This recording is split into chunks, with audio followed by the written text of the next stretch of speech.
So this weekend I ended up going and seeing a little film called Iron Lung. Just, a little indie film put out by a small YouTuber. Maybe you've heard of him, Markiplier. Yeah. And can I just say, wow. Wow. Sir, I was unaware of your game. Now, I am not a Markiplier fan in the sense that I sit and watch a lot of his videos. I am not one of the people that likes to sit and watch other people play video games, so that's not really my thing. Now, I have watched some of his videos because in the past, he's done different videos where, for example, he was in Canada at one point, decided to partake of some Canadian delicacies known as Tim Hortons.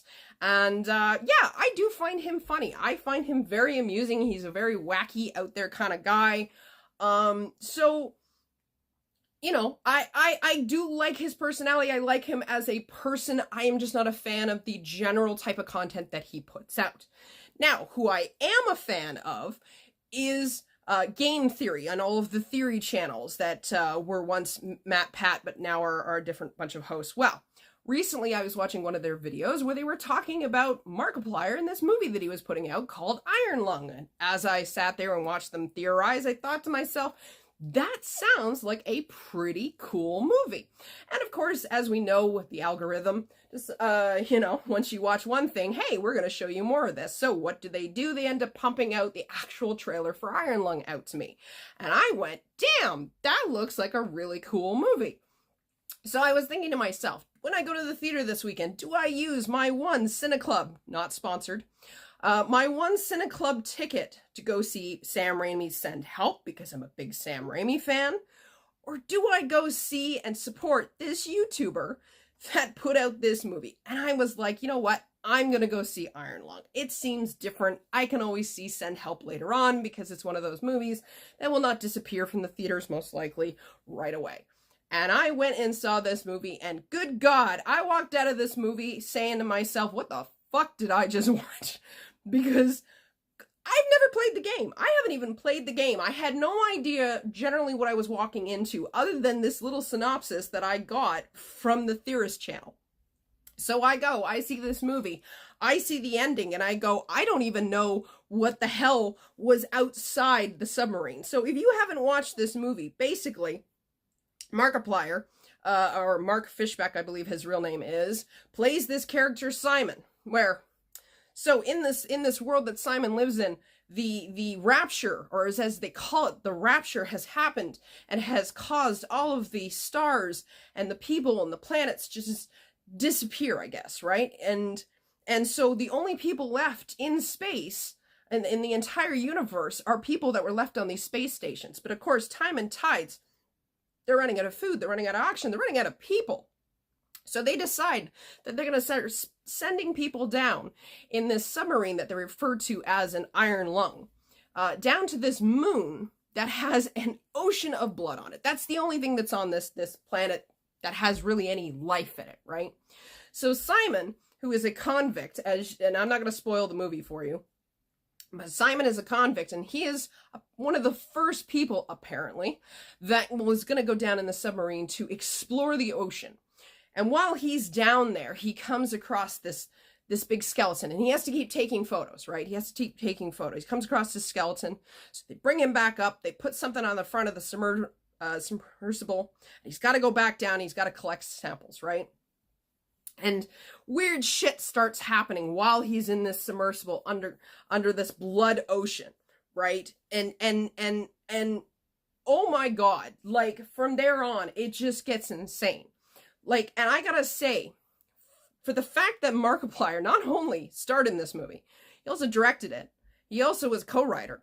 He also financed this entire thing himself. And for a first-time film director, I don't know if he had help with the cinematography, like how he shot each scene, but it was brilliant because it really encompassed that eerie feeling that you get being enclosed in a tight space, but also the fact that you're losing your mind because you're down there by yourself.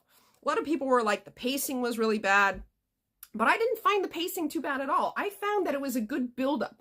You had to show how boring it was for somebody stuck alone in the submersible for hours, like unaware of how much time is passing, whether it's been days or hours or weeks, like you don't know.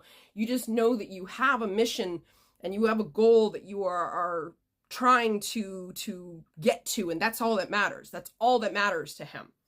And I mean, it was kind of an ending where they sort of left it up to you to decide, you know, what were the things that he was seeing in the ocean. For me, I thought they were eldritch horrors. To me, it kind of looked like Cthulhu type monsters. I heard some other people refer to them as aliens. I had other people who referred to them just as monsters. Like, I liked that the movie was so open-ended that you can kind of figure out yourself what the hell he was seeing in there. His acting wasn't like Oscar worthy to me, especially there was a moment where he was talking to another person. She's on the other side of the glass. He's still sealed inside the submarine. And I kind of felt like, I don't know, maybe he just didn't seem angry enough to me. There wasn't enough motion in those.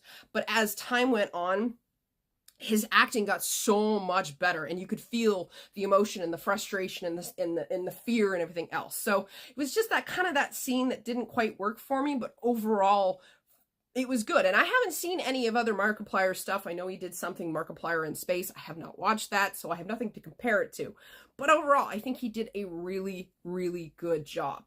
Now, what's amazing about this entire movie, besides the fact that it's such a good psychological horror movie, he was #1 for like 2 days. He was beating out Disney with their Sam Raimi's Send Help, and even the Melania movie. He was beating out massive studio-backed films for at least a couple of days.